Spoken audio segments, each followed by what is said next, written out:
আমি মরে যাওয়ার পরে সম্ভবত এটা বলা যাবে যে আমি কি কোনো মৌলিক কবি হলাম কিনা, মৌলিক লেখক হলাম কিনা বা চিন্তক হলাম কিনা। আমাদের রেটিংটা শুরু হওয়া উচিত মৃত্যুর পর। আমি শাহজাহানপুরে মসজিদে নামাজ পড়তে গিয়েছিলাম, তো এক আন্টি শুনেছেন ওখানে, উনি ওনার হাজবেন্ড ওনার বাচ্চাকে নিয়ে আমার পাশে ছবি তোলার সময় বলতেছে এইটা হলো আমার হাদি। মানে কোনো মা তার সন্তানকে হাদি হিসেবে চিন্তা করছেন, মানে এটা তো আমার জীবনে ধরনের চেয়ার পাও নাকি, মানে এটা তো আল্লাহর অনেক রহমত। একজন যিনি শুধু পেটের দায় যে কোনো মতে নিজে খেতে পারছেন না অথবা বাচ্চাটাকে খাওয়াতে পারছেন না, এই জন্য নিজের শরীরটাকে অন্যের কাছে বিক্রি করে দিচ্ছেন। এই লজ্জা আমার থাকা উচিত যে আমার দেশে একজন নারী শুধু পেটের দায় সন্তানকে খাওয়ানোর জন্য শরীরটা বিক্রি করছেন, আর আমি তার বেশ্যা ডাকি। আবার আমাদের তো মরে যাওয়া উচিত লজ্জায়। কেউ শরীফ নামে ডাকে, কেউ উসমান নামে, কেউ হাদি নামে। তো অনেক ভাইয়ের মধ্যে আমার মনে আছে রকমারি সোহাগ ভাইও আমার একদিন বললো যে শোনো, তোমার নামটা আরো ছোট করো যাতে সবার জন্য সহজ হয়। তো সবার সাথে বসে যে কি করা যায়, সব নামের প্রতি তোমার ভালোবাসা আছে, তারপরে এখন সংক্ষেপে শরীফ ওসমান বিন হাদির পরিবর্তে উসমান হাদি লিখি, যাতে সবাই করে একটু সহজ হয় সবার জন্য। আমার একটা খুব ইচ্ছা আছে, আমরা একটা বড় আকারে আর্কাইভ বা ওয়েবসাইট এরকম করতে চাই, যেখানে যে পলিটিক্যাল সায়েন্স নিয়ে পড়বে, বাংলাদেশের art, literature, cinema, even theatre, যে যে ব্যাপারে পড়বে সে কোন বইটা থেকে শুরু করবে, তারপর কোনটা, মানে তাকে একটা দুর্দান্ত এরকম দিক নির্দেশনা দেয়া থাকবে, এবং এই পুরো জিনিসটা নিয়ে একটা বই হবে। এই সংগ্রামটা একটা স্বাধীনতা আর ইনসাফের একটা সংগ্রামের লড়াই।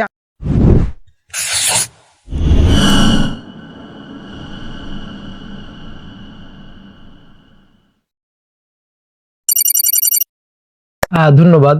প্রথমত আমার নাম সবাই যেটা জানে এবং আমি সবসময় লিখিও, শরীফ ওসমান বিন হাদি। এরপরে বিশেষ করে এবার গত 1.5-2 বছরে যেহেতু শরীফ হচ্ছে আমার মূলত বংশের নাম যেটা বলে, আর ওসমান বিন হাদি এই অর্থে হচ্ছে আমার আব্বার নাম শরীফ মাওলানা আব্দুল হাদি, এই হাদি থেকে আমার নাম মূলত সে অর্থে ওসমান। কিন্তু নামটা যেহেতু বড়, তো এখন যেহেতু প্রচুর মানুষ বলে, তো অনেকেই কেউ শরীফ নামে ডাকে, কেউ ওসমান নামে, কেউ হাদি নামে। তো অনেক ভাইয়ের মধ্যে আমার মনে আছে রকমারি সোহাগ ভাইও আমার একদিন বললো যে শোনো, তোমার নামটা আরো ছোট করো যাতে সবার জন্য সহজ হয়। তো সবার সাথে বসে যে কি করা যায়, সব নামের প্রতি তোমার ভালোবাসা আছে, তারপরে এখন সংক্ষেপে শরীফ ওসমান বিন হাদির পরিবর্তে উসমান হাদি লিখি, যাতে সবাই করে একটু সহজ হয় সবার জন্য। আর লেখক হিসেবে আমার যেটা, সেটা হচ্ছে আমি সীমান্ত শরীফ নামে লিখতাম। এইটা হয়তো আমি আর একটু সামনে বলবো, সেটা হচ্ছে ছদ্মনামের প্রয়োজন হয়েছিল মূলত আমি আসলে লেখক হওয়ার তাড়নাটা আমার যতটুকুন ছিল, তার থেকে বড় তাড়না ছিল যে আমি অন্যায়ের বিরুদ্ধে কিছু বলতে চাই, আর লেখাটা তার একটা মাধ্যম। তো আমি যে কবিতাটা লিখে আমার কাছে, এর আগে ফেসবুকে অনেক কবিতা লিখেছি, বিশেষ করে যেগুলোর মধ্যে বাংলাদেশে আধিপত্যবাদ বিরোধী লেখা, আগ্রাসনের বিরুদ্ধে। তো এরপরে একটা আমার মনে আছে, এই নামটা যখনই করি, সেটা হচ্ছে 2-3 বছর আগে একটা কবিতা লিখি রজস্রাবের রাষ্ট্র নামে। এই কবিতাটায় পুরো ফ্যাসিবাদ আমলে একদম পিলখানা, শাপলা গণহত্যা, তারপরে শাহবাগ, এর পরবর্তী পাচার থেকে শুরু করে যা কিছু আছে, এটা আমার মনে আছে যে গোলাপবাগে বিএনপির একটা বড় সমাবেশ হয়েছিল, মানে এটা এদিকে করতে দেওয়ার কথা ছিল, তারপর অনুমতি দেয় না, অনেক নাটকীয়তার পরে সেই প্রোগ্রামটায় আমি আমার ওয়াইফকে নিয়ে একদম রামপুরা থেকে হেঁটে হেঁটে সে পর্যন্ত গিয়েছিলাম, বিকজ এর মধ্যে রিক্সা বা বারবার চেক করছিল, যেতে দিচ্ছিল না। তো ওখানে গিয়ে মানুষের যে ক্ষোভ, মানে কত দূর থেকে মানুষ এসেছে হেঁটে হেঁটে, তো ওটা আমাকে ভীষণভাবে তাড়িত করলো। এর আগে আমি তো বিভিন্ন গল্পে বলেছিও যে মানে আমি এই অ্যাক্টিভিজমের সাথে তো দীর্ঘদিন ধরে আছি। তো ওদিন রাত্রিরে ফিরে আমি একটা কবিতা লিখলাম রজস্রাবের রাষ্ট্র, এবং আমার মনে আছে ফাহাম আব্দুল সালাম ভাই, আমি ওনাদের সাথে ফেসবুকে কানেক্টেড ছিলাম, ওনাকে আমি কবিতাটা পাঠালাম। আরো বেশ কিছু গুরুত্বপূর্ণ অ্যাক্টিভিস্ট ওনারা দেখে খুবই অ্যাডমায়ার করলো, বিশেষ করে জনতার কবি আল রাহাত শান্তনু ভাই, যিনি জাতীয়তাবাদী একজন বড় অ্যাক্টিভিস্ট, গায়ক, অস্ট্রেলিয়ায় থাকতেন। উনি এই কবিতাটা আবৃত্তি করলেন। তো তখন উনিও বললেন যে এটা তো তোমার নামে দেয়া যাবে না, এটা খুবই ঝামেলা হবে, ভিন্ন একটা নাম লাগবে। তো তখন আমাকে উনিও বললো, 2-1টা নাম প্রস্তাব করলো, আমিও চিন্তা করলাম, আমাকে উনি পছন্দ করতেন খুব। তো সীমান্ত শরীফ নামে তখন লিখতে শুরু করি এই জন্য, এবং এইটা আজকে বলি, অনেকে বলেছে যে সীমান্ত শরীফটা কেন। আপনারা ইভেন আমার যে কবিতার বইটা লাভায় লাল শাক পুবের আকাশ, এইটাও যদি খুব ভালো করে কেউ পড়ে, শব্দ হিসেবেও সম্ভবত সীমান্ত শব্দটা বারবার আছে। মানে আমার সচেতনভাবে অবচেতনভাবে একটা যে স্বাধীন সার্বভৌম সীমান্ত, এইটা আমাকে ভীষণভাবে মানে আলোড়িত করে। তো এই যে সীমান্ত ক্ষয়ে যাচ্ছে, সীমান্ত দখল হয়ে যাচ্ছে, এই জায়গা থেকে আমি ওই সীমান্তটাকে নিয়ে যে সীমান্ত শরীফ হিসাবে লিখতাম। তো এরপর যখন জুলাই গণ অভ্যুত্থান হলো, এবং আমার মনে আছে যে সীমান্ত শরীফ নামে তখন আমার দেশ ইউকে থেকে ছাপা হয় অনলাইনে, সেখানেও আমার কয়েকটা কবিতা ছাপা হয়েছিল।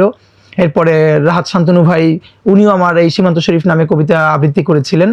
তো এরপর তো মানে আর যেহেতু এখন সুযোগ এসেছে কথা বলার, তখন তো আর ছদ্মনামের দরকার হয় না, তখন আমি আমার নামেই লিখেছি আর কি। আর একটা ব্যাপার হলো, হ্যাঁ, আমার যখন বইটা বের হয়, বইটা বের হওয়ার সময়ও ওই নামটা যেহেতু আগে ক্যারি করে আসছিলাম, তখন নামটা আমরা একটা সাহস করে এক্সপোজ করি যে ঠিক আছে, যাক দেখি কি হয়। তো এখন যেহেতু সবাই এক নামে চেনে, সুতরাং এখন সবার ওসমান হাদি। আমার শক্তির জায়গাটা হলো একটু গুছিয়ে চিন্তা করতে পারা। মানে সবাই যখন চিন্তা করে, ওই আউট অফ দ্য বক্স একটু করে ভাবতে পারা, যে সবাই যেখানটায় হয়তো কেউ টাচই করছে না, লেস সিগনিফিকেন্ট মনে করছে, এটা নিয়ে ভাববার দরকার নাই, একদম খুবই মামুলি, খুবই তুচ্ছ ব্যাপারটাকেও একটু গুরুত্ব দিয়ে ভাবতে পারা, এটা আমার ভাবনার একটা শক্তির জায়গা হয়তো আমি বুঝি। দ্বিতীয় যে স্ট্রেংথটা ছিল সেটা হলো, মানে দেখেন না, আপনারা খেয়াল করবেন, আমি যা বলি এটা না স্পেশাল কিছু না। এই যে মানুষ আমার বক্তব্য অনেকে ভালোবেসে শুনে, মনোযোগ দিয়ে শুনে, বা অনেক মানুষ দেখে, এটার মধ্যে আপনি প্রচুর একাডেমিক টেক্সট, প্রচুর রেফারেন্স, মানে প্রচুর উপাদান পাবেন না। তাহলে মানুষ দেখে কেন? এটা হলো আমার শক্তির জায়গাটা হলো আমার ছোটবেলা থেকে যে জনমানুষকে, একদম গণমানুষকে রিড করতে পারা। মানে আমার খুব কনসিয়াস একটা জায়গা ছিল যে মানুষ যা বলতে চায় সেইটাকে আরো সহজে কিভাবে বলতে চায়। আমার সারা জীবনের একটা যদি যুদ্ধ, সেটা হলো কত সহজ করে চিন্তা করা যায়, কত সহজ করে বলা যায়। তো সহজ করে চিন্তা করা, এইটা আব্বার কাছ থেকে, পুরো পরিবার কাছ থেকে আমরা ভীষণভাবে পেয়েছি। মানে পরীক্ষা একটা খারাপ করছি, তো এটা আব্বার বলতে হয়তো খারাপ লাগতেছে, তো আব্বা অন্য কারো কাছ থেকে শুনে এসে বলতেছে তো এটা কি হয়েছে। মানে যে সহজ করে কিছু না এটা, আর সহজ করে বলাটা, এটা সম্ভবত আল্লাহ আমার জন্য একটু সহজ করেছেন। রবীন্দ্রনাথের একটা কথা আমার জীবনে, এটা খুবই আমি অনেকবার বলেছি, যে সহজ করে বলতে আমায় কহজে, সহজ কথা যায় না বলা সহজে। তো আসলেই সহজ কথা সহজে বলা কঠিন। আমার মনে হয় যে আমি মানুষ যেভাবে বলতে চায় বা সে কথাটা বলতে পারে না কিন্তু তার মনের মধ্যে আছে, ওইটা কোনো না কোনো ভাবে হয়তো আমি একটু বলে ফেলি বা বলে ফেলার চেষ্টা করি, এই জন্য মানুষ কানেক্ট করতে পারে আমাকে। তো আমার স্ট্রেংথের জায়গাটা আমি মনে করি যে একটু সহজ করে, সহজ মানুষের জন্য, আমজনতার জন্য করে বলতে পারা। আর লেখার ব্যাপারটা বলি, আমি কোনোদিন লেখক হইতে চাই নাই। মানে বাধ্য হয়ে আমি একটুখানি লেখক হয়ে গেছিলাম। সেটা হচ্ছে ছোটবেলা থেকে যেহেতু আমি বিতর্ক করি, আবৃত্তি করি, হ্যাঁ রচনা প্রতিযোগিতায় ভালো করতাম, এর মানে আমার একটা জায়গা ছিল আমি বলতাম, ভালো বলতাম, সবাই শুনতো, মনোযোগ দিয়ে প্রশংসা করতো, ভালোবাসতো। একটা সময় এই বলাটা বন্ধ হয়ে গেছে ফেসিবাদের আমলে। এটা আমি বিভিন্ন গল্পতে বলেছি, ডিউডিএস এ যেতাম, সেখানে বিভিন্নভাবে মানে আমি কথা বলতে পারছিলাম না। এখন যে মানুষটা কথা বলতে চায়, কথা বলতে পারে, আপনি তাকে রুদ্ধ করে দিলেন। তো এরপর মানে আমি, আমার মনে আছে ছোটবেলা থেকে তো আমি কবিতা আবৃত্তি করতাম, যে যার ফলে অনেক বড় বড় কবিতা 8, 9, 10 বসে একদম মুখস্থ বলতে পারতাম। কিন্তু কবিতা লেখার তাড়না আমার ছিল না। আমার মনে আছে, আমার মনে হয় 8 না 9 পড়ি, তখন একটা জাতীয় দৈনিক আমার একটা কবিতা বের হয়েছিল। কিন্তু আর লেখক না হওয়ার যে কারণটা, সেটা হলো আমি ভীষণ অলস। এই অর্থে মানে লিখতে হলে তো এটা লিখতে হয়, বলতে হলে আমি চিন্তা করলাম তারপরে। এবং আমি আজকে বলি আপনাকে, যেমন আমি সারা জীবনে যত বক্তৃতা করছি, আমার পরিবার, আমার বন্ধুরা সবাই জানে আমি জীবনে স্ক্রিপ্ট লিখে নিতে পারি নাই। জাস্ট আমি চিন্তাটা করি, কিছু হয়তো পয়েন্ট নোট করে ফেলি যে এই পয়েন্ট কয়টা আমি বলতে চাই, কারণ ওটা অলসতার কারণে, এটা ভালো কিছু না। আর লেখক হওয়া তো আরো বিরাট ব্যাপার, ওইটা বারবার লিখতে হবে পুরো জিনিসটা, এটা খুব অলসতার কাজ। আমার মনে হলো যখন কথা বলা বন্ধ হলো, কবি হিসেবে, মানে কবি পরে হওয়া, আমি নিজেকে এখনো কবি ওরকম দাবি করি না। মানে আমার কাছে মনে হয়েছে নজরুলের মতো কবিতা লিখতে না পারলে এর আগে কবি বলে লাভ নাই, কবিতা লেখার চেষ্টা করেও লাভ নাই। আমি আমার জীবনের একটা পর্যায়ে কবিতা লিখতে হয়েছে, এর কবিতার জন্য না, আমি কিছু বলতে চাইছিলাম, সে বলাগুলো আমি বলতে পারি নাই, তখন বলা বন্ধ হয়ে গেছিল, তখন আমি লিখতে শুরু করলাম। একটা আমার মনে আছে খুব, আমি এটা মনে হয় 2017-18 দিকে একটা কবিতা পোস্ট করেছিলাম, এবং এইটার কমেন্টে যারা বাংলাদেশের অনেক ভালো লেখক, চিন্তক, ওনারা আমাকে অনেক ইনবক্স করলেন, কমেন্ট করলেন, এবং ওনারা অনেকে মনে, আমার এটা খুব ভালো লেগেছে, ওনারা অনেকে মনে করেছিলেন যে এইটা যে আল মাহমুদের কবিতা। এরপর শেষে এসে আমার নাম লিখেছি। তো এবং বেশ কিছু যারা ভালো চিন্তক, লেখক, ওনারা বললেন যে তুমি এটা লেখো। তো আমি যা বলতে চেয়েছি, বলাটা বন্ধ হওয়ার ফলে তারপরে লেখায় শিফট করেছি, যে তাহলে লিখি। এবং আমার অলমোস্ট আপনি সব কবিতা দেখবেন যে ওই, এটা আমাকে অনেকে বলো যে আমার লেখা মূলত বক্তৃতা প্রধান, মানে আমি যা বলতে চাই মূলত সেই আঙ্গিকেই আর কি লেখা। তো আমি মনে করি আমার যদি স্ট্রেংথ ধরা হয়, প্রথম স্ট্রেংথটা হলো একটু আউট অফ দ্য বক্স চিন্তা করতে পারা, দ্বিতীয়ত সহজ করে মানুষের জন্য বলতে চেষ্টা করা, আর তৃতীয়ত হলো ওই সহজ কথাগুলোকে কোনো না কোনো ভাবে লিখতে পারা। আপনাদের মাধ্যমে বলি যে গত এমনিতেও তো অনলাইনে, তারপরে ধরেন মেসেঞ্জারে, ফেসবুকে, এসবের বাইরেও অন্তত গত 1 মাস ধরে তো আমরা একদম ফজর থেকে রাত্রি 10টা পর্যন্ত আমার ইলেকশন ক্যাম্পেইনের কারণে আমার প্রচুর হাঁটার চেষ্টা করছি, বিভিন্ন মানুষের সাথে মিশবার চেষ্টা করছি। আমার টিম যারা আছে ওরা জানে। মনে হয় যে এই কথাটা 1,00,000 বার শুনেছি, সেটা হলো তুমি কিন্তু এরকম থাকবা হাদি, তুমি কিন্তু একটু বদলাবা না, তোমার কিন্তু এরকম থাকতে হবে। মানে এইটা হলো আমার জীবনের এখন পর্যন্ত সবচেয়ে বেশি কথা, যে হাদি তুমি এরকম একটু বদলাবা না, তোমাকে এরকম থাকতে হবে। গতকালকে এক আন্টি, এই ভিডিওটা সামনে এসেছে, আপনারা দেখেছেন যে আমি শাহজাহানপুরে মসজিদে নামাজ পড়তে গিয়েছিলাম, তো এক আন্টি শুনেছেন ওখানে, উনি ওনার হাজবেন্ড ওনার বাচ্চাকে নিয়ে আমার পাশে ছবি তোলার সময় বলতেছে এইটা হলো আমার হাদি। মানে কোনো মা তার সন্তানকে হাদি হিসেবে চিন্তা করছেন, মানে এটা তো আমার জীবনে ধরনের চেয়ার পাও নাকি, মানে এটা তো আল্লাহর অনেক রহমত। তো আমার জন্য সবচেয়ে চ্যালেঞ্জিং ধরেন আজকের যে হাদি, মানুষের প্রচন্ড ভালোবাসার এইরকম, ধরেন আমি তো চেষ্টা করবই। তো আমি সবাইকে যেটা বলি, আপনাদের দায় হলো আমার জন্য প্রচন্ড দোয়া করা। আমি যত চেষ্টা করি, আল্লাহ যদি রহম না করেন তাহলে এরকম থাকা সম্ভব না। তো সুতরাং সবার কাজ হলো আমার জন্য, সন্তানের জন্য আপনি যেরকম দোয়া করেন, আমার জন্য, আমার টিমের জন্য দোয়া করবেন। আল্লাহ যেন আমাদেরকে কোনোদিন বিকৃত না করেন, সততা, ইনসাফ এবং সাহসের উপরে একদম আজীবন থাকার তৌফিক দেন। আর আমাদের একটা হিসাব কি দেখেন, যে ধরেন আমি বাঁচলেও কত বছর বসবো, বাংলাদেশে তো 80 বছরের মানুষ সাধারণত বাঁচে না। তো এই জীবনটা যদি ভালোবাসাময় হয়, মানে এর চেয়ে বড় অ্যাসেট আর কি। সুতরাং ওরকম থাকতে চাই। আপনাকে ফাঁকে আপনার প্রশ্নে সরাসরি বলা হচ্ছে, একটা কথা আছে না যে power corrupts and absolute power corrupts absolutely. ক্ষমতার একটা ট্রেন্ড হচ্ছে মানুষকে দুর্নীতিগ্রস্ত করে তোলে। ধরেন এখন তো আমি পাওয়ারলেস মানুষ, আমার ক্ষমতা নাই, হ্যাঁ, সুতরাং আমার তো দুর্নীতি করবার বেশি স্কোপও নাই। এখন আমি ভালো অর্থেও ধরেন অনেস্ট, অথবা আমি সুযোগের অভাবেও অনেস্ট, দুটোই তো সত্য কথা। তো আমি যদি কখন এম্পাওয়ার্ড হই, আমার হাতে ক্ষমতা আসে, তখন যেহেতু ক্ষমতার একটা হচ্ছে যে অ্যাবসলিউট পাওয়ার করাপ্টস অ্যাবসলিউটলি, মানুষকে দুর্নীতিগ্রস্ত করে তোলে। তা আমার জীবনের যেটা সুবিধা, সেটা হলো ঠিক যেই যেই কারণে মানুষ দুর্নীতি করে, আলহামদুলিল্লাহ ভীষণ একটা সামাজিক মর্যাদা এবং মানবিক মর্যাদার মধ্য দিয়ে বড় হয় আব্বা, মানে আমাদেরকে বড় করবার কারণে ওই ঘাটতিগুলো জীবনে নাই, যে এইটা খাই নাই, এইটা পড়ি নাই। আল্লাহ আমাদেরকে ভীষণ সম্মানের সাথে, প্রচুর প্রপার্টি নাই আমাদের, কিন্তু আল্লাহ ভীষণ সম্মানের জীবন দান করছে আমাদেরকে। সুতরাং ওই বোধটা আমাদের নাই, চিন্তাও নাই। কিন্তু আমি সেদিনকে একটা প্রোগ্রামে বলেছি, আপনাদের মাধ্যমে বলতে চাই, অনেকে আমাদেরকে বলেন কি, আমাদের বাংলাদেশের মানুষের একটা সমস্যা, আমরা যাকে বিশ্বাস করি অন্ধভাবে বিশ্বাস করি। মানে সেটা আমার সন্তানকে, আমার বাবা মাকে, আমার স্ত্রীকে, সবাইকে। তো প্লিজ আমরা যেন কাউকে অন্ধভাবে বিশ্বাস না করি। একটা চোখ দিয়ে ভীষণ বিশ্বাস করব, আর একটা চোখ তাকে ভালো রাখার জন্যই আমি তার উপরে সন্দেহ জারি রাখবো, নট নেসেসারিলি এটা খারাপ অর্থে, তাকে শুধরানোর জন্য। তো আমি সেদিনকে, আমাকে অনেকে বলে যে দেখো আমি আমার নিজের চেয়ে তোমাকে বিশ্বাস করি, আমি বলি প্লিজ এটা করেন না। আপনি বরং একদিকে বিশ্বাস করতে থাকেন, আর একদিকে আমাকে প্রশ্ন জারি করতে থাকেন, যাতে আমি সেই উত্তর আপনাকে দেই, এবং আমি যেন বুঝি যে মানুষ আমাকে বিশ্বাস করছে, সাথে সাথে আমার প্রতি কিন্তু তার নজরদারিও আছে। আমি যেন কোনোদিন বিকৃত হতে চাইলেও হতে না পারি। আপনারা সবাই মিলে এই সহযোগিতাটা করবেন। তো আপনাদের মাধ্যমে সবার কাছে দোয়া আছে, আল্লাহ যেন আমাদেরকে আমৃত্যু সত্তা, ইনসাফ এবং হকের উপরে রাখেন।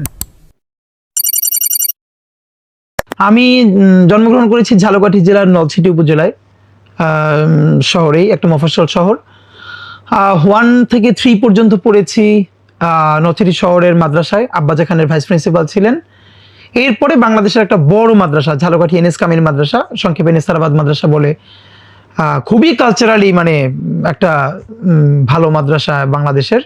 তো ওখানে আমি পড়ি এবং হোস্টেলে থেকে পড়ি। আমার বড় 2 ভাই ওখানে তখন পড়তেন। এবং আমি বলতে পারি যে আমার যে আজকে যতটুকুন বোঝাপড়া, কালচারাল গ্রুমিং, পলিটিক্যাল গ্রুমিং যা বলেন, মানে প্রথমত পরিবারে এটার দুর্দান্ত একটা গ্রুমিং এর জায়গা ছিল, আর এটাকে বিকশিত হওয়ার জায়গা তৈরি করে দিয়েছিল আমার সেই প্রাণের ক্যাম্পাস ঝালকাঠিতে। এখন আর ওই অবস্থায় নাই ওই প্রতিষ্ঠান, কিন্তু অসাধারণ ছিল তখন, অসাধারণ। তো এই সুযোগটা পেয়েছিলাম। আর লেখালেখি বলতে ধরেন আমি যেটা করেছি, আমি ছোটবেলা থেকে, আমার মনে আছে 2-3 থেকেই প্রচুর সাংস্কৃতিক অনুষ্ঠানে অংশ নিতাম। এরপরে জাতীয় শিক্ষা সপ্তাহ, ইসলামিক ফাউন্ডেশন, শিক্ষা মন্ত্রণালয় থেকে বাংলাদেশে তখন প্রচুর সাংস্কৃতিক প্রতিযোগিতা হতো। প্রথমে যেমন কবিতা, বক্তৃতা, বিতর্ক, রচনা প্রতিযোগিতা, এগুলোতে প্রথমে উপজেলা পর্যায়ে, তারপরে জেলা, বিভাগ, ঢাকা পর্যন্ত আনা হতো। তা আমার মনে আছে আমি ছোটবেলা থেকে এরকম আমার উপজেলা, জেলা, বিভাগে ফার্স্ট হয়ে ঢাকা পর্যন্ত আমি অনেকগুলো প্রোগ্রাম এসেছি, কবিতায়, বক্তৃতায়, বিতর্কে। এবং আলহামদুলিল্লাহ আমি জাতীয় পর্যায়ে বেশ কয়েকবার প্রথম পুরস্কারও পেয়েছি বিভিন্ন ইসে। তো এই কারণে এই যে একটা জার্নি, আর আমার একটা সুবিধা ছিল, একে তো আমি মাদ্রাসার ছাত্র, সুতরাং এই জায়গাটা আমি জানতাম ইন্টার পর্যন্ত।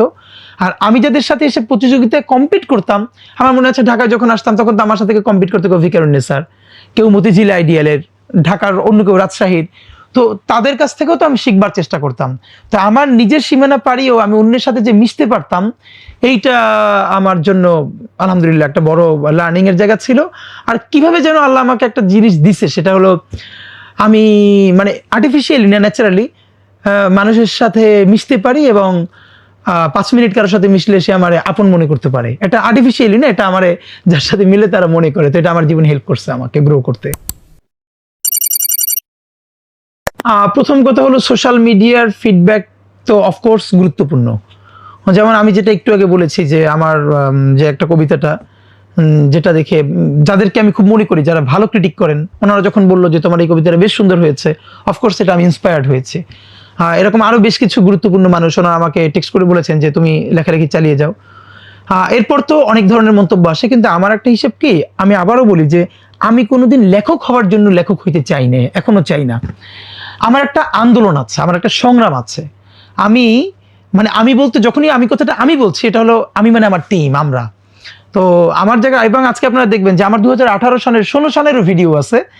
আমার যেহেতু মূল ফেসবুক আইডিটা ডিসেবল করে দেওয়া হয়েছে ফ্যাসিস্টের লোকজনরা, তো সেখানে আমি 2012, 13, 14, 15, 16 তো কিভাবে কালচারাল অ্যাক্টিভিজম করছি। এই যে ঢাকায় আজকে আপনাদেরকে একটু জাস্ট বলি যে যখন আমরা কোনোভাবে পলিটিক্যাল ভয়েস তুলতে পারছিলাম না, তো একটা কনসাস লড়াই, যেখানে মুসলমানের কালচারকে তো বাংলাদেশে কালচারাল মাইনরিটি বানিয়ে ফেলা হয়েছে। মানে আপনি এখানে যতবার বলবেন 90% মুসলমান, আপনি রিড করবেন 90% উইথ 9% পাওয়ার। মানে বাংলাদেশের কোন এস্টাবলিশমেন্টে আপনারা কিন্তু মুসলিম আইডেন্টিটি ধারণ করে আপনি চলতে পারবেন না। তো এই বুঝটা বুঝবার কারণে আমরা যখন দেখলাম পলিটিক্যাল লড়াই খুব কঠিন হয়ে যাচ্ছে, ঢাকাতে 2022 সালে সর্বপ্রথম আমি এবং আমার বন্ধুরা ঈদের মিছিল শুরু করলাম চাঁদরাতে। আমার মনে আছে, কারণ আমরা ইতিহাস পড়তে গিয়ে দেখেছিলাম মুঘল আমলে আরো বিভিন্ন সময় চাঁদরাতে দারুণ মিছিল হতো, আনন্দ হতো, সব নাই হয়ে গেছে। সেগুলোকে কিভাবে নষ্ট করে দিয়ে, ধ্বংস করে দিয়ে অন্য জিনিস ঢুকানো হয়েছে। এবং আমরা যখন শৈশবে ছোট ছিলাম, মনে আছে চাঁদ দেখে আমরা মসজিদের সামনে থেকে বাচ্চারা মিছিল করতাম, অনেক আনন্দ হতো।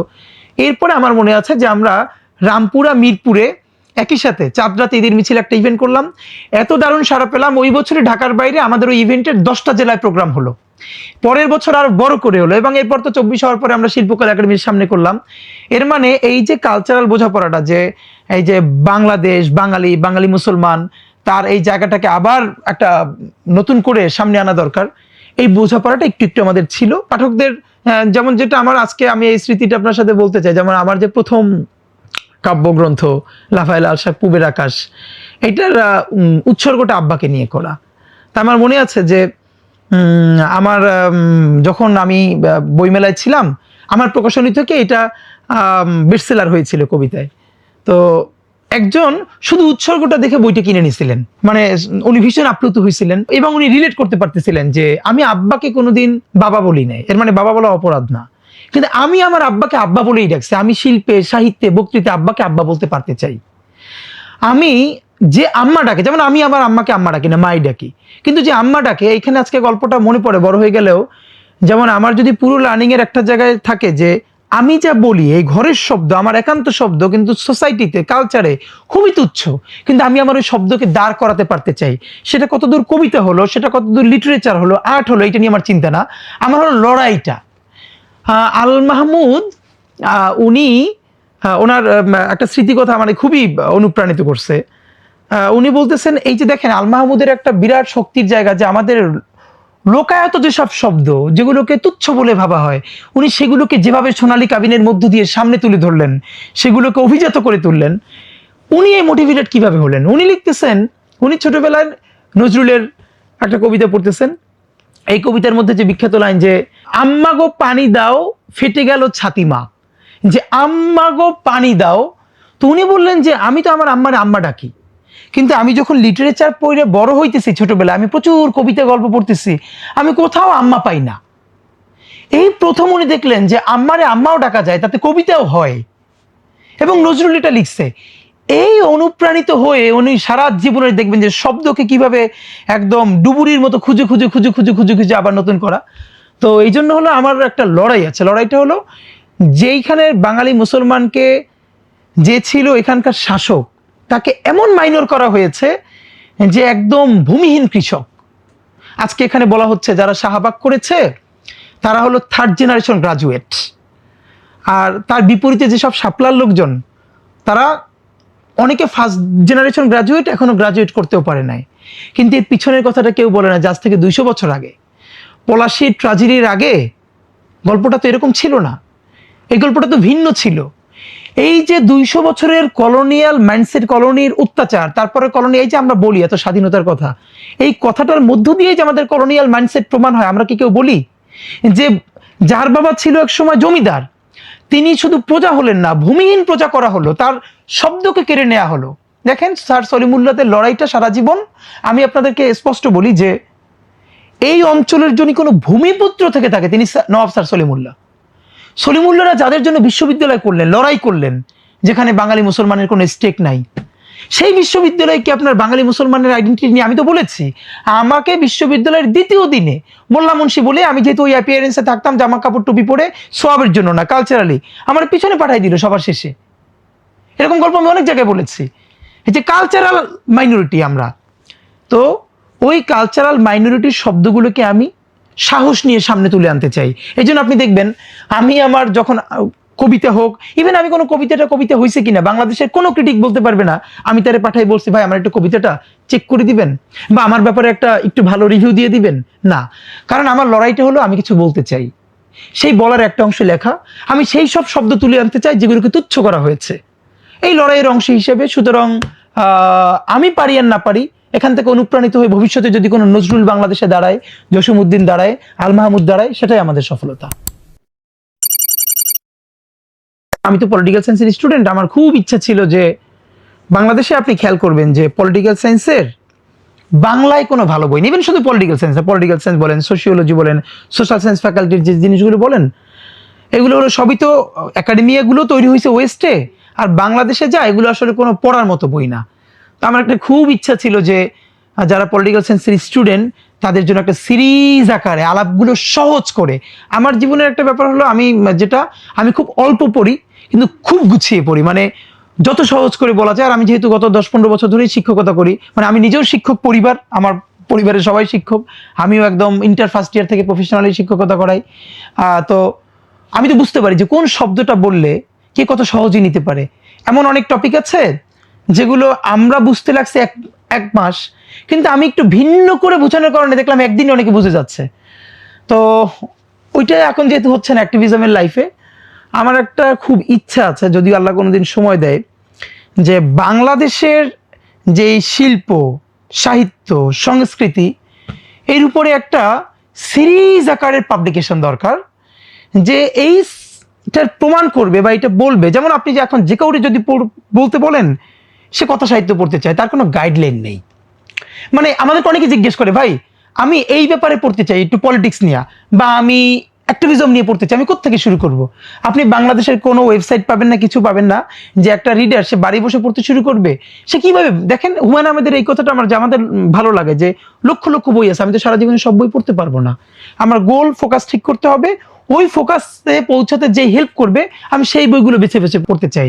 আমার একটা খুব ইচ্ছা আছে, আমরা একটা বড় আকারে আর্কাইভ বা ওয়েবসাইট এরকম করতে চাই, যেখানে যে পলিটিক্যাল সায়েন্স নিয়ে পড়বে, বাংলাদেশের art, literature, cinema, even theatre, যে ব্যাপারে পড়বে সে কোন বইটা থেকে শুরু করবে, তারপর কোনটা, মানে তাকে একটা দুর্দান্ত এরকম দিক নির্দেশনা দেওয়া থাকবে। এবং এই পুরো জিনিসটা নিয়ে একটা বই হবে যে তার গাইডলাইন, এইটা নিয়ে কাজ করবার আমার খুব ইচ্ছা আছে। আল্লাহ যদি সহজ করে এটা নিয়ে আমরা একটা কাজ করতে চাই। রকমারির ব্যাপারে আমি এইটুকুন বলি, সেটা হলো যে বাংলাদেশে বই এবং প্রকাশনা এটা কোনো সময় লাভজনক ব্যবসা না। এটা অনেকে ওই যে নিজের খেয়ে বোনের মোষ তাড়ায় এই কাজটাই করে।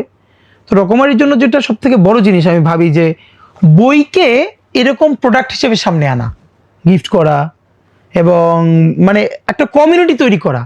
মানে ব্যাপারটা এমন না যে বই নিয়ে এরকম একটা মার্কেট ছিল, রকমারি এসে বিজনেস শুরু করলো। রকমারির জার্নিটা আমি জানি, আমার কি জানো যে আগে একটা যখন রকমারি শুরু করে তখন নাকি 10 জন টি শার্ট পরে সারাদিন বাংলা বাজারে পড়ে থাকতো, সারাটা দিন, তখন তো কেউ গুরুত্ব দিত না।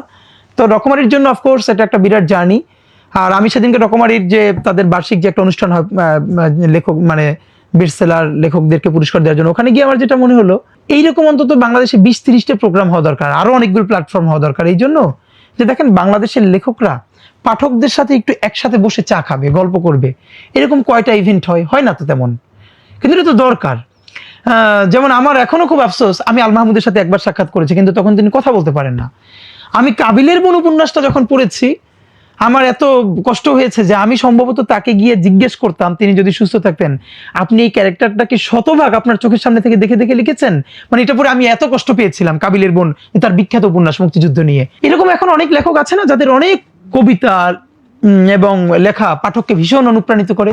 তো কবিকে, লেখককে, ঔপন্যাসিককে পাঠক যদি প্রশ্ন করে এবং সেই উত্তরটা পায়, এটা তো তার জীবনে একটা, যেমন আমার জীবনে যদি সুযোগ পাই আমি আল মাহমুদকে অনেকগুলো প্রশ্ন করতে চাই। আমার এখন আফসোস হয় যে আমি তার কাছে এমন সময় গেছি তিনি তখন কথা বলতে পারেন না। তো অফকোর্স রকমারি যদি সুযোগ থাকে তাহলে এরকম আরো ছোট ছোট 5-10 জন লেখক নিয়ে, যেখানে তাদের পছন্দের পাঠকরা আসবেন, দিনব্যাপী প্রশ্ন করবেন, চা কফি খাবেন, যাতে করে পাঠক এবং লেখকদের একটা সম্মিলন ঘটানো যেতে পারে। আমি প্রত্যাশা তো বললাম যে আমার প্রত্যাশা হলো যে রকমারি যে প্রোগ্রামগুলো এখন ঢাকায় করছে, এই প্রোগ্রামগুলো তার বিভাগে জেলায় নিয়ে যাওয়া দরকার।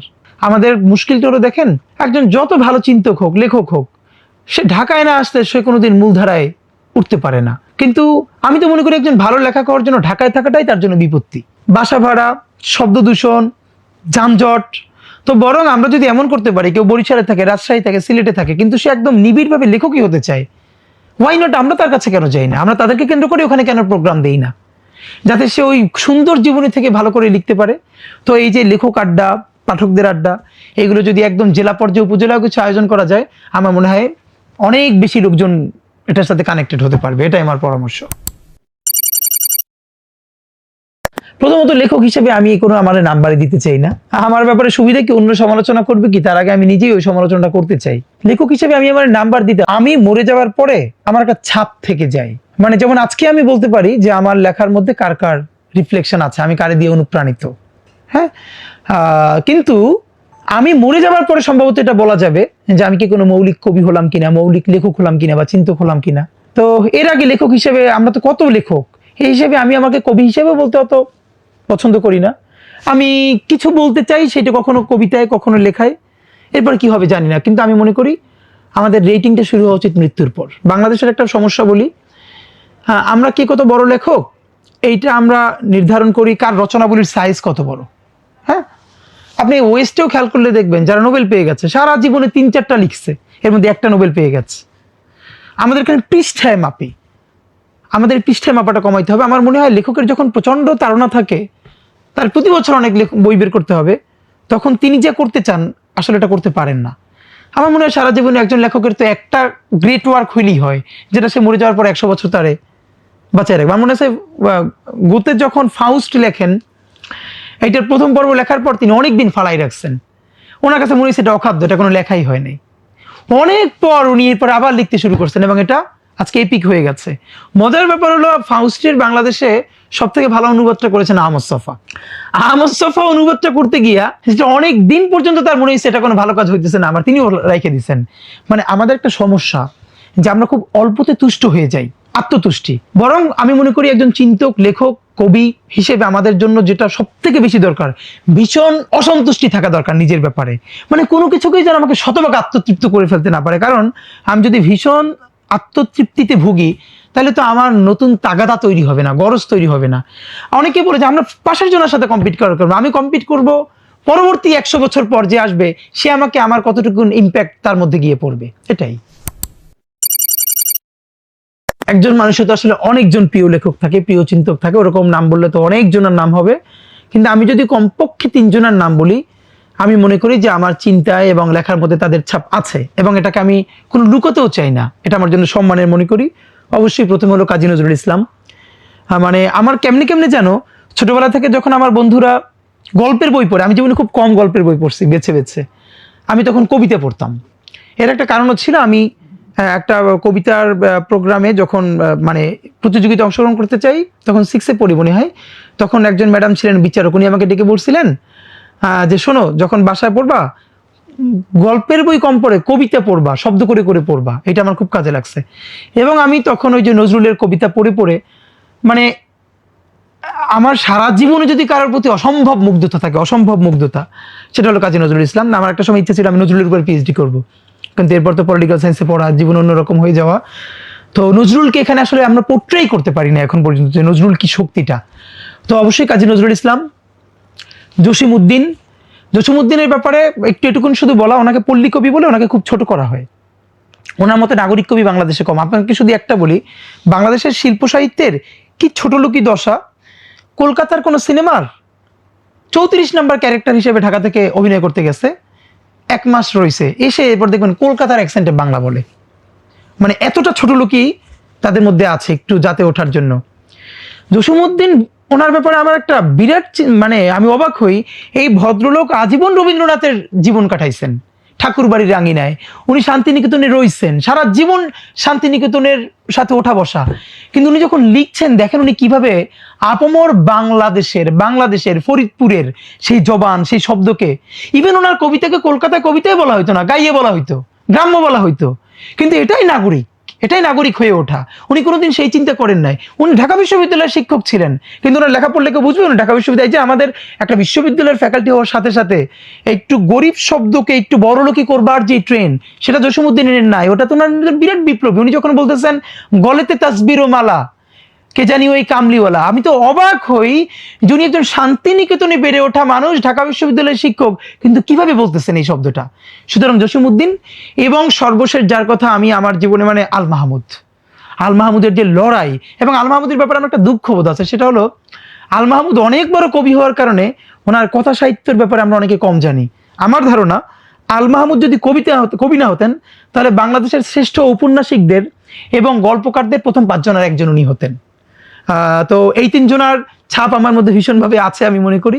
এছাড়া তো অনেককে পছন্দ করি যাদের লেখা পড়ি এবং ভালোবাসি। যারা আমাকে পড়েন বা আমার কথা শোনেন, তাদের জন্য বার্তা আমার শুধু এটা, যে আমরা হয়তো লেখক, কবি, সাহিত্যিক, বক্তা কোনোটাই হতে পারছি না। আমাদের জীবনে এইটা কোনোটা হওয়ার ইচ্ছা নাই। আমরা একটা মুভমেন্টে আছি, একটা সংগ্রামে আছি। এই সংগ্রামটা একটা স্বাধীনতা আর ইনসাফের একটা সংগ্রামের লড়াই। আমি যে কবিতাটা পড়েছিলাম যে দাঁড়িয়ে আছে যুগপদ বিশ্বাস জননী, অনেকে এটা ভুলভাবে রিড করেছে। দেখেন, আমি এটা অনেকবার বলেছি যে একজন যিনি শুধু পেটের দায় যে কোনো মতে নিজে খেতে পারছেন না অথবা বাচ্চাটাকে খাওয়াতে পারছেন না, এই জন্য নিজের শরীরটাকে অন্যের কাছে বিক্রি করে দিচ্ছেন, এই লজ্জা আমার থাকা উচিত যে আমার দেশে একজন নারী শুধু পেটের দায় সন্তানকে খাওয়ানোর জন্য শরীরটা বিক্রি করছেন, আর আমি তার বেশ্যা ডাকি। আবার আমাদের তো মরে যাওয়া উচিত লজ্জায়। যে অন্য কোনো কারণে প্রতিজ্ঞাবৃত্তি করে তার তো পক্ষ নেওয়ার কোনো কারণ নাই, কিন্তু এমন অনেক মানুষ আছে, আপনি রাতে বের হয়ে দেখেন বাচ্চার মুখে খাবার দিতে পারে না। আপনি খেয়াল করেন আমার চোখে আপনার চোখে যিনি একজন বেশ্যা, এই মানুষটা যখন এই টাকায় বাচ্চার জন্য একটা খাবার কিনে নিয়ে যাচ্ছে, সেই বাচ্চার চোখে উনি এই দুনিয়ার সব থেকে সম্মানিত জননী। একজন নারীকে দুটো চোখে, একজন তার কাছে জননী আর আমার চোখে বেশ্যা। একটা বিশ্বাস করেন ন্যূনতম বৈষম্যহীন ইনসাফের সমাজ যতদিনই আমরা সবাই মিলে তৈরি করতে না পারবো, ততদিন আমরা হয়তো কাউরে বেশ্যা আরো অনেক কিছু বলে গালি দিতে পারবো, আমরা একটা ভালো সমাজ পাবো না। এই দায়টা আমাদের সমাজের। আমরা এখনো বিয়ের খাবারে গিয়ে অর্ধেক খাবার নষ্ট না করলে আমরা জাতে উঠতে পারি না। আমরা এখনো যেই পরিমাণ কমিউনিটি সেন্টারে একটা বিয়ের প্রোগ্রামে খাবার নষ্ট হয়, এদেশে এখনো ডাস্টবিন থেকে খাবার তুলে খেয়ে, আপনারা রাত্রিরে দেখবেন, কালকে মগবাজারে দেখেছি রাত্রিরে বাচ্চারা খাবার তুলে খাচ্ছে। এই বাচ্চাটা আপনি হইতে পারতাম, আমি হইতে পারতাম, আল্লাহ আমাদেরকে এখানে পাঠান নাই। তাহলে যে এখনো ডাস্টবিন থেকে খাবার তুলে খাচ্ছে, সেই দেশে আমি ফুটানি করে, আমি বিয়েতে খাবার নষ্ট করি, আমার অফিসে খাবার নষ্ট করি, প্রতিদিন ফ্রিজ থেকে এত খাবার ফেলে দেই, আল্লাহ জিজ্ঞেস করলে আপনি আমি জবাব দেব কি ভাই? সুতরাং যতদিন না পর্যন্ত একটা ন্যূনতম অর্থনৈতিক মুক্তি মানুষের জীবনে ঘটবে, আমরা যত দিনের কথা বলি, ভালো কথা বলি, এগুলো তার জীবনে কোনো ভ্যালু অ্যাড করবে না। কারণ ক্ষুধার থেকে বড় দিন এই দুনিয়ায় নাই। আল্লাহ রাসূল এই জন্য চরম দারিদ্র্য থেকে নিজে পর্যন্ত আল্লাহর কাছে পানা চেয়েছেন। চরম দারিদ্র্য এমন জিনিস যে মানুষের ঈমান পর্যন্ত নষ্ট হয়ে যায়, সাহাবারা পর্যন্ত কষ্ট করেছেন। আর আমরা কি মানুষ বলেন? তো আমরা যে বৈষম্যহীন একটা ইনসাফের সমাজ তৈরি করতে চাই, সেই লড়াইয়ে কারো অনেক বড় কবি হয়ে উঠতে হবে, ইনসাফের কবি, কারো সাহিত্যিক, কারো ব্যবসায়ী, কারো বুদ্ধিজীবী, কারো রাজনীতিক। প্লিজ, আপনার যার যেখানে স্কিল আছে, আপনি যদি ভালো কবি হন, আপনি ইনসাফের রাষ্ট্রের জন্য একজন বড় কবি হয়ে ওঠেন। আপনি যদি চিন্তক হন, আপনি গবেষক হন, আপনি লেখক হন, ঔপন্যাসিক হন, আপনি ব্যবসায়িক হন, আপনি প্লিজ 10টা কাজ করেন না। আমরা যে লড়াইটা করতেছি, আমরা কোনোটা ভালো করে করতে পারতেছি না। আমরা ছোট্ট একটা টিম, কিন্তু আমাদের অনেক কাজ। এবার যদি আপনারা কেউ অনুপ্রাণিত হয়ে কবিতাটার জন্য 10টা নজরুল দাঁড়ায় যায় আগামী 20 বছর পরে, 50 জন ব্যবসায়ী দাঁড়ায় যায় ইনসাফের পক্ষের জন্য, 50 জন রাজনীতিবিদ দাঁড়িয়ে যায়, তাহলে তো ইনশাল্লাহ এরকম এই দেশ আজীবন থাকবে না।